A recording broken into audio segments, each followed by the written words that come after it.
बंदर और मगरमच्छ की दोस्ती।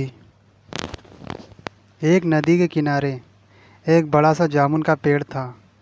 उस पेड़ पर बहुत ही मीठे और स्वादिष्ट जामुन लगते थे। जामुन के पेड़ पर एक चालाक बंदर रहता था और उस नदी में एक मगरमच्छ रहता था। जैसे जैसे समय बीतते गया, मगरमच्छ और बंदर में दोस्ती हो गई। मगरमच्छ नदी के किनारे से और बंदर पेड़ पर बैठकर काफ़ी बातें किया करते। इतना ही नहीं, बंदर पेड़ से रसीले और मीठे जामुन नीचे गिराता था और मगरमच्छ उन जामुनों को बड़े चाव से खाया करता। धीरे धीरे दोनों की दोस्ती काफ़ी गहरी हो गई।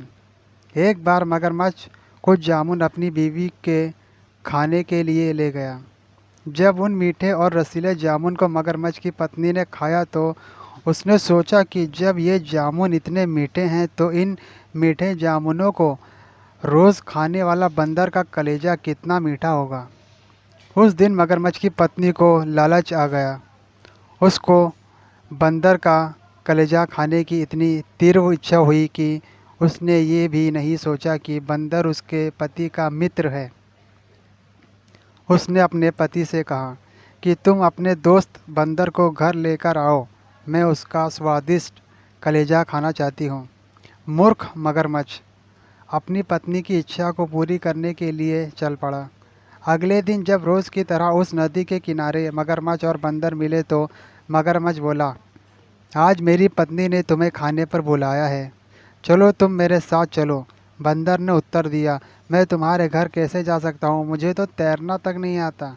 तभी साथी मगरमच्छ ने बंदर से कहा, तुम चिंता मत करो, मैं तुम्हें अपनी पीठ पर बैठाकर ले चलूँगा। बंदर झट से मगरमच्छ की पीठ पर बैठ गया।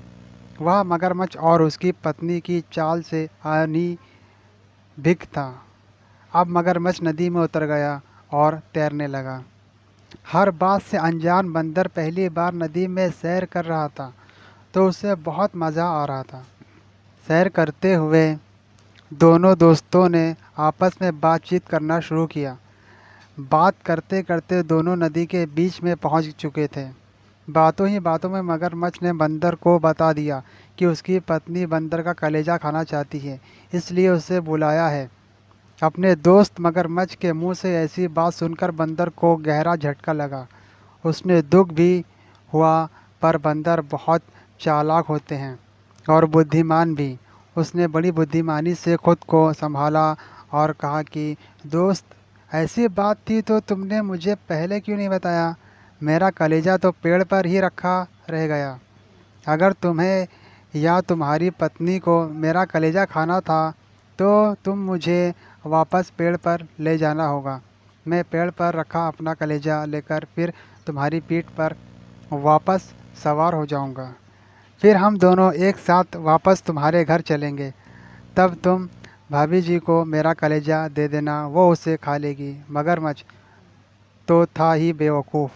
उसने बंदर की बात आसानी से मान ली और पलटकर वापस नदी के किनारे पर स्थित पेड़ की ओर चल दिया। जैसे ही मगरमच्छ नदी के किनारे पर आया, बंदर उछलकर पेड़ पर चढ़कर बोला, मूर्ख मगरमच्छ, कलेजा तो शरीर के अंदर होता है, उसे कोई भी बाहर नहीं रख सकता। जैसे तूने दोस्ती के नाम पर मुझे बेवकूफ़ बनाया, वैसे ही मैंने आज तुझे बेवकूफ़ बना दिया।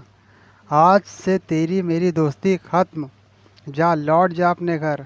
बेचारा मगरमच्छ खाली हाथ अपने घर लौट गया। उस दिन के बाद बंदर और मगरमच्छ की दोस्ती ख़त्म हो गई और मगरमच्छ को मीठे जामुन भी कोई खिलाने वाला नहीं था।